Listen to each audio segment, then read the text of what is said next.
Hola, ¿qué tal? Muy buenos días. Les doy la más cordial bienvenida a este su programa de Antropía Empresarial, un programa que se está transmitiendo a través de Frecuencia CAD, el canal de el Centro de Estudios de Alta Dirección, y que bueno, pues programa a programa estamos presentando diferentes temas con contenidos diversos.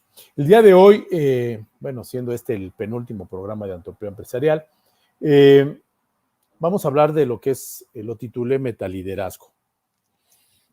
Y tiene que ver obviamente con con todo lo que es el tema de liderazgo como tal, pero creo que hay una serie pareciera ser, mi impresión es que todo lo que es la teoría, todo lo que se está desarrollando alrededor del conocimiento del liderazgo, de la gestión, de la preparación, de la inducción al mismo, incluso hasta el ejercicio per se de lo que es liderar y obviamente influir en las gentes, pues obviamente creo que se está expandiendo y se está complementando con diferentes aristas.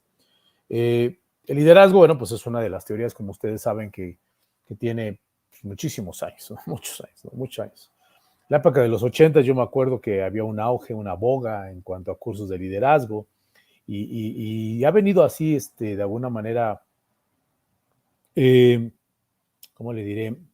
Ha venido, pues, transformándose, yo creo, se ha venido manejando bien y seguramente se ha estado difundiendo como una habilidad más, como una parte complementaria del perfil de las personas, ¿no? Entonces, pero metaliderazgo, como que es un tema que ahorita no tengo con precisión la fecha de su cúspide, es decir, en qué momento empezó a tomar fuerza, o si está ahorita en su momento. Pero aquí en Antropía Empresarial ha habido programas de liderazgo. De hecho, si ustedes se meten al canal de Frecuencia CAD, van a encontrar una sesión de liderazgo. Van a encontrar también un programa que lo titulé Neuroliderazgo, que son herramientas científicas precisamente para complementar y entender más a los trabajadores de una organización y que ese neuroliderazgo aporte al líder para precisamente ver cómo manejar estos grupos, ¿no? Pero también se deriva en la parte de lo que estoy comentando, que se llama el meta. Y básicamente, vamos a empezar a hablar del mismo.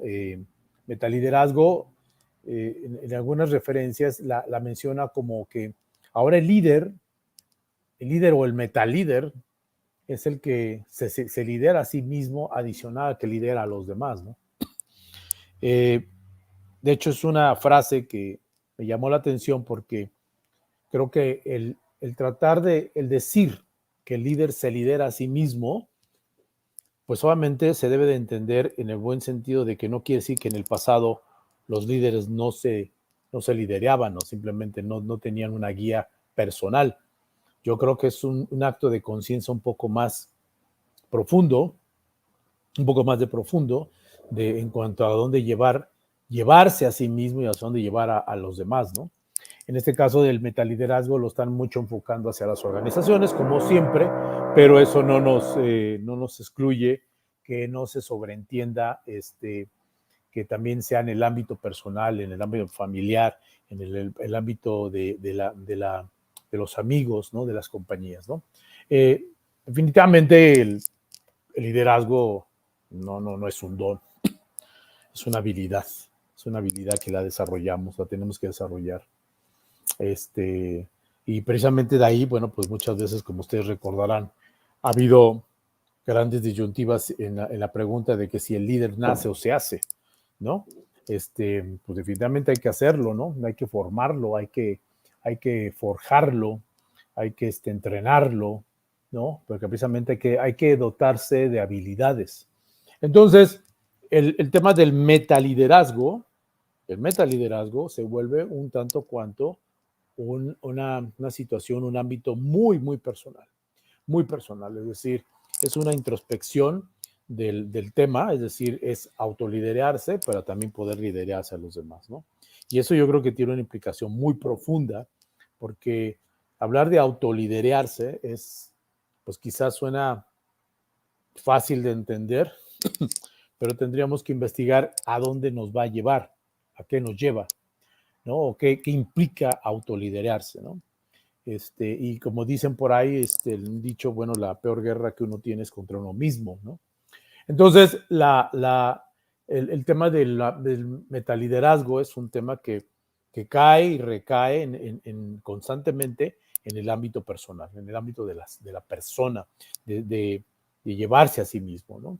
Luego, entonces, ¿cuál es la estrategia de un metaliderazgo? Es decir, si dijéramos, bueno, es que en realidad pareciera ser que estamos hablando liderazgo y metaliderazgo, pareciera que es lo mismo, es un poquito más de lo mismo, quizá disfrazado. Bueno, el metaliderazgo tiene una estrategia precisamente para formar metalíderes, para formar una metaempresa con estas características, y precisamente es la cultura. La cultura es la estrategia, es decir, hay que formar una cultura, una serie de valores, una serie de hábitos y valores que precisamente conforman la cultura organizacional y que tiene que estar basada en el metaliderazgo o en la liderazgo como tal. Entonces, la cultura es la estrategia. Entonces, por consiguiente, el metalíder es una persona que empieza a forjarse desde el punto de vista cultura, ¿no? De sus valores, de sus hábitos, etcétera, de sus principios. Entonces, es un tanto esta cultura, al hablar de una cultura, de una serie de situaciones universales, como son los valores, implica que el líder deje de dirigir, deje de quizá de ser el influyente y empiece a influir, ¿no? Es influir, es decir, que sea un influyente dentro de las actividades de los demás, sin que eso implique que él dirija un grupo, que quizá lo que a veces entendemos de líder o lo que vemos de un líder es que nos dirija, ¿no? Por ejemplo, un dirigente como Lech Walesa, ¿no? En el movimiento de Solidarność en Polonia, por dar un ejemplo histórico, pues ese era un líder que dirigía un grupo, ¿no? Aquí ya es la dirigencia pasa a ser un segundo plano, y entonces la influencia pasa a ser el ámbito personal, es el ámbito del grupo, y entonces ahora nos tenemos que dedicar a esto. Entonces, para influir, pues obviamente tenemos que caer en una situación de inspiración, es decir, el inspirar en vez de dar órdenes. El contraste entre dirigir e influir está precisamente en la inspiración en vez de estar dando órdenes o manejando a la gente a diferentes ámbitos, ¿no? Esto quiere decir que entonces que la cultura, hablando de la cultura organizacional, es la esencia o el carácter, es la esencia o la carácter de la persona o la carácter de la organización, en donde se trata de fortalecer, es decir, se trata de crear un metaliderazgo de manera enérgica para de alguna manera que las empresas que están incluyendo en esta estrategia, pues de alguna manera puedan enfrentar las adversidades. Esto último que acabo de decir, por supuesto que tiene que ver con que todas las empresas pues solamente tienen un liderazgo, ¿no? No solo es un liderazgo comercial, no es como Apple, que es una tendencia en innovación, que su liderazgo es precisamente la innovación como tal, entre otros campos como IBM, etcétera, etcétera, sino que obviamente el cambio del metalíder es precisamente las personas que están dentro de esa organización y que están influyendo. Entonces, esto es una cultura. Por consiguiente, lo que decía, al decir que la cultura es la esencia, pues por supuesto que es la base del comportamiento interno. Entonces, la cultura no se administra, no se controla. No es que tú controles los valores, los hábitos, los principios de la gente. No, eso no es así. La cultura no se administra, no se controla, sino que se lidera. Y obviamente esto contrasta, pues por supuesto, contrasta en el sentido estricto de que cuando la cultura se administra, cuando la cultura se controla, pues precisamente es una dictadura, es una ideología, ¿no? Es un adoctrinamiento, ¿no? Algo que quizá nos está pasando ahorita actualmente. Entonces, y eso no es así. Entonces se lidera, sí, se influye y obviamente se maneja y se le da un apoyo, ¿no? Entonces, el metaliderazgo practica de una manera efectiva la implementación de una cultura colaborativa. Esa es la parte, ese es el verbo, la colaboración, ¿no? Vuelvo a repetir, el metaliderazgo o un metalíder, de alguna manera tiene que practicar de manera efectiva la implementación de una cultura colaborativa. Todas las empresas sabemos perfectamente que tenemos una misión, tenemos una visión, tenemos una serie de objetivos generales, objetivos corporativos. Y obviamente eso es lo que tenemos que conocer. Y que lo que se renueva quizá a lo largo del tiempo, en el corto plazo, bueno, más mediano plazo y largo es la visión. La misión no se cambia. Pero precisamente la cultura, la serie de valores y hábitos y todo eso, pues de alguna manera vienen dentro de la misión. Y obviamente lo que tenemos que hacer es forjar una parte, una forma de ser de colaboración. Y eso es lo más destacable del metaliderazgo, ¿no? No quiere decir, digo, por supuesto que no haya habido líderes que hayan influido en la cultura, líderes que hayan nuevamente hecho una transformación importante en la forma de manejo de grupos, la forma de cómo los equipos de trabajo funcionan, cómo gestionan. No, que eso no quiere decir que no. A lo mejor sí lo hicieron, pero a lo mejor todavía no tenía este adjetivo, todavía no de alguna manera lo llamaban como hoy lo estamos tocando como el metaliderazgo, ¿no? Entonces, ¿cuál es la estrategia? La estrategia es la cultura. ¿Cuál es la esencia? Es la colaboración. ¿Cuál es el verbo? Pues solamente el trabajo en grupo. ¿Cuál es la acción? Pues solamente un trabajo en conjunto.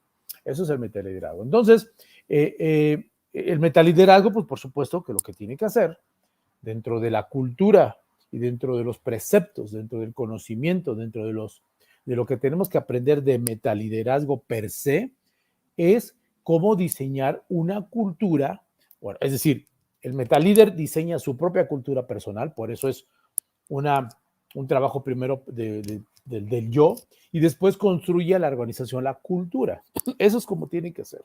Entonces, estamos viendo que un metalíder, y de hecho yo me dediqué a buscar personajes en cuanto que son considerados como líderes, que hay muchos, y como porcentajes que de alguna manera tengan la característica de un metalíder. Para ser sincero, costó trabajo. O sea, no logré encontrar, o todavía incluso por más que estuve buscando, no pude encontrar ejemplos o los 50 metalíderes, por decir algo, o el metalíder más influyente, ¿no? de la actualidad. Es decir, como que esa categoría todavía está un poquito incipiente, apenas están haciendo. ¿Por qué? Porque precisamente eso que acabo de decir, de que un metalíder, una característica propia, es que diseña su propia cultura. Entonces tenemos que entender que una persona quizá con esta característica, debemos de ver cuál es su aspecto cultural que ha formado, cuál es el aspecto cultural al cual se ha pegado, cuál es el aspecto cultural por el cual él va a dar una contribución a la organización. Si una empresa dentro de los valores, dentro de la misión, dentro de la visión, está la innovación, por decir algo, porque al final la innovación es una estrategia. Entonces tenemos que tratar de entender desde el punto de vista del metaliderazgo, la innovación, cuál es el papel que tiene, o la cultura, cuál es el papel que tiene dentro de la innovación para poderlo llevar hacia un metaliderazgo. Esa sería como que una pregunta, quizá de un tema a desarrollar, quizá de una pregunta que un experto del tema nos pudiera contestar para poder sobreentender un poquito más profundamente a lo que refiere el tema de metaliderazgo. Si habláramos de cuáles son los sentidos o cuáles son los aspectos que un metalíder maneja, utiliza, pues bueno, ahí está documentado que hay 5 sentidos, ¿no? Primero, su identidad. O sea, una cosa que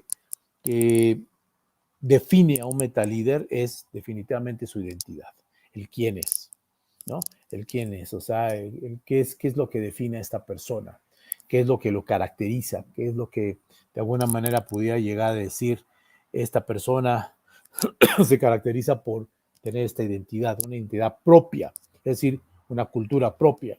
2, su trascendencia, es decir, esta persona, pues, ¿para qué existe? ¿No? ¿Cuál es su razón de existir?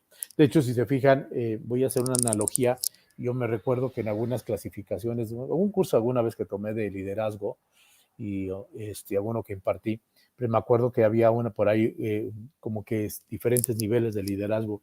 Y yo me acuerdo de mucho de uno, porque incluso hubo una pregunta en el foro que decía, pues, ¿cuál es el liderazgo más importante? Asumiendo que hay diferentes tipos de liderazgo.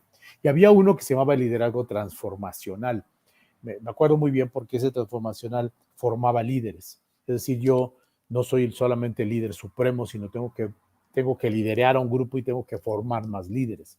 Aquí lo hago analogía porque el sentido de la trascendencia que responde a la pregunta ¿para qué existe? Pues precisamente es decir, ¿cuál es tu papel de líder? Es decir, el papel de líder comienza y tiene un periodo de caducidad. Empieza en algún momento y termina en algún momento. Pero la presencia del líder quizá sea finita.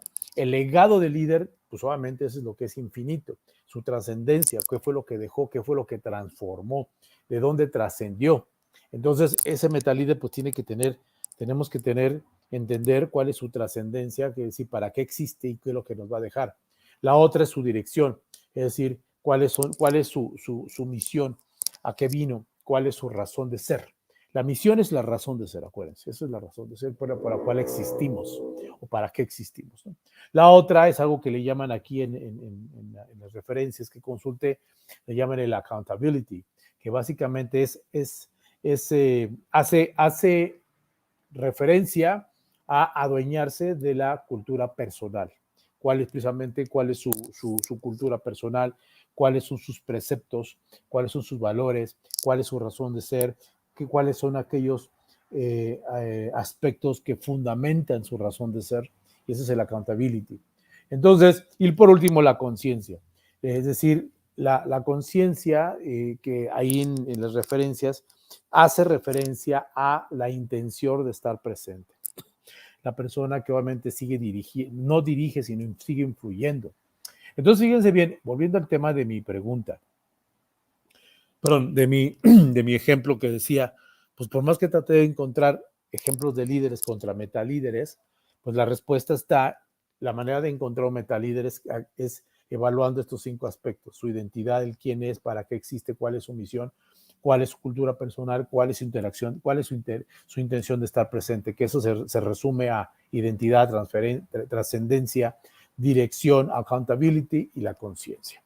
Entonces, si esto que acabo de decir fuera como que la regla general para definir un metalíder, pues entonces busquemos a todos los influyentes de este mundo, de este globo, y cuáles cumplen con esto, ¿no? Entonces ahí es donde vamos a encontrar diferencias entre lo que es un líder y lo que es un metalíder, ¿no? Es decir, pues por supuesto que un Adolfo Hitler, un Nicolás Maduro, todos los grandes dictadores, pues obviamente no tienen nada de metalíderes, por supuesto que no, porque la misión de un dictador creo que es una misión personal, aspiración personal y obviamente de intereses personales, ¿no? Uh, la, la, la, también para ser un metalíder, dice aquí la bibliografía que pues tiene que tener fortalezas. Y eso también es importante para entender lo que es poder encontrar una persona con esas características. Y esas fortalezas pues obviamente caen en la parte mental, en la parte emocional y en la parte física. Es una persona que tiene pues obviamente un estado de salud, un estado mental, unas características de raciocinio importantes. No digo que únicas. Obviamente la parte emocional, eso es totalmente trabajar, hay que trabajarlo. De hecho, en las teorías de liderazgo desde la época de los 80, siempre se ha hablado de una inteligencia emocional, ¿no? Una estabilidad emocional y obviamente una fortaleza física, ¿no? En el sentido de que pues también pueda una persona que tener características para poder continuar su camino como metalíder.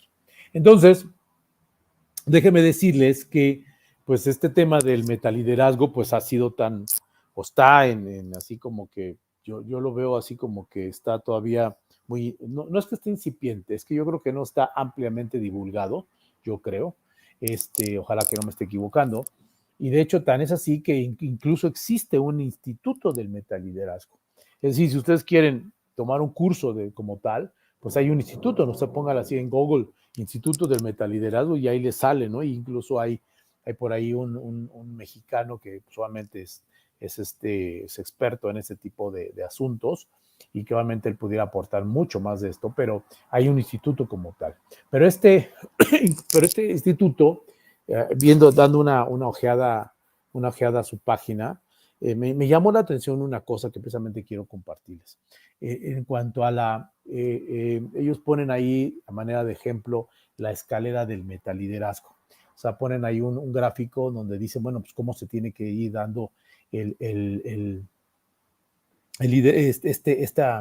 este asunto. Y entonces dice que de entrada empieza, o la parte más baja es una dependencia, es decir, es una dependencia, es un escenario. Yo así lo interpreto, por supuesto. Y ojalá que no esté equivocado, pero hay cuenta que el escenario, el primer nivel cero de esa escalera hacia el metaliderazgo, es que existe en ese punto una dependencia, es decir, hay una víctima, hay una persona que atender que eres tú, o sea, tú, la organización entera, ¿no? Esa de entrada, ese es como que el primer ingrediente, ¿no? El segundo nivel es precisamente la independencia, en donde existe un metaliderazgo personal que soy yo, o sea, yo soy la independencia es de que yo creo, yo existo, yo estoy la persona que voy a de alguna manera emprender ese proyecto hacia precisamente un grupo de personas que tienen una dependencia. Y después, cuando hay una dependencia y una independencia, tenemos que encontrar la manera de cómo podemos ligarnos. Y entonces ahí se crea el tercer nivel, que es la interdependencia. La interdependencia es decir, en donde ya nos formamos como equipo, entendemos nuestro rol y entonces se hace un metaliderazgo de equipos, en donde estamos nosotros, es decir, no eres tú, no nomás soy yo, somos todo el equipo. Entonces empieza a formarse esa escalera hacia el metaliderazgo y después esa interdependencia se tiene que convertir y tiene que evolucionar a una cosa que se llama metadependencia. Según así lo publica este instituto, y según yo así lo estoy, bueno, espero que lo esté interpretando correctamente y esté enviando la señal correcta, pero el ver este gráfico me da a entender que existe una metadependencia, que empieza básicamente es un metaliderazgo en donde la cultura y la interacción social, decía, todos estamos inmersos en esa cultura de metaliderazgo. Entonces, partimos de una individualidad de la organización, partimos de alguien que tiene esas características, evolucionamos a un conjunto de equipo en trabajo y después evolucionamos al metaliderazgo, en donde precisamente ya la cultura, el aspecto cultural, los valores, los principios que se forjaron fue precisamente sobre un metaliderazgo que habíamos dicho hace rato. Habíamos dicho que era un aspecto de cultura colaborativa. Entonces, el tema del metaliderazgo, mi opinión personal, y quizá pues, posiblemente pudiera me volviera a equivocar, pero me da la impresión que es como es una serie de aspectos con herramientas, con fundamentado en una serie de conceptos que obviamente llevan a la organización a tener que madurar no solo el concepto de liderazgo, sino incluso que ese liderazgo influya en la parte de la razón de ser de la organización y que todos compartan esos valores, que es precisamente la cultura del metaliderazgo hacia una cultura y una cultura de colaboración. Es como yo lo veo. Yo los invito a que dentro de las personas que, bueno, quizá vaya a existir alguna persona que es experta en el tema de liderazgo y que quizá profundamente pueda dar una explicación mucho más ad hoc al tema, sea más clara la explicación, pero también yo creo que tenemos que meternos, tenemos que empezar a entender hacia dónde evoluciona, porque al final, eh, eh, por ahí hay un dicho que dice que de poetas y locos todos tenemos un poco. Yo diría, yo la transformaría ese dicho, yo diría que de poetas, locos, estrategas y líderes todos tenemos un poco. Todos hablamos de estrategia, todos hemos influido en alguna parte de nuestra vida, todos somos líderes en nuestro seno familiar, en nuestro seno en nuestro seno de trabajo, etcétera, etcétera. Entonces, todos obviamente tenemos que entender que el rol del líder, el rol del estratega, el rol incluso del filósofo, también incluso hasta de filósofos a veces hay que jugarle, tenemos obviamente que no solo ejercerlo de manera tácita, sino que tenemos que entender qué es lo que estamos haciendo y con eso que estamos haciendo, qué es lo que implica y qué es lo que se requiere para de alguna manera apegarnos pues al deber ser de lo que estamos jugando. Es decir, si estamos siendo estrategas, pues tenemos que aprender estrategia. Si estamos siendo la parte de liderazgo, pues tenemos que entender que hay que capacitarnos en liderazgo. Si estamos haciendo filosofía, pues también tenemos que a veces emprender un poquito de filosofía y leer alguno que otro autor, porque de alguna manera no podemos actuar, no podemos de alguna manera trabajar, no podemos de alguna manera ser punta del iceberg en algún punto, en algún tema, sin que obviamente no tengamos la preparación de vida. Y precisamente esa es la misión de las personas. Nuestra misión es pues, seguir aprendiendo para ejecutar, ¿no? Es decir, es toda una metodología. Nuestra vida es una metodología. Entonces, bueno, espero que el tema haya sido de interés y sobre todo que haya sembrado la duda y haya de alguna manera haya sembrado el interés de saber un poquito más, conocer el tema y que me haya explicado lo suficientemente claro. Muy bien, pues les agradezco hasta aquí el programa. Nos vemos en el último programa que va a ser el siguiente dentro de 15 días. Y bueno, pues que pasen muy buen fin de semana. Dios bendiga a este país. Nos estamos viendo a la siguiente. Hasta luego.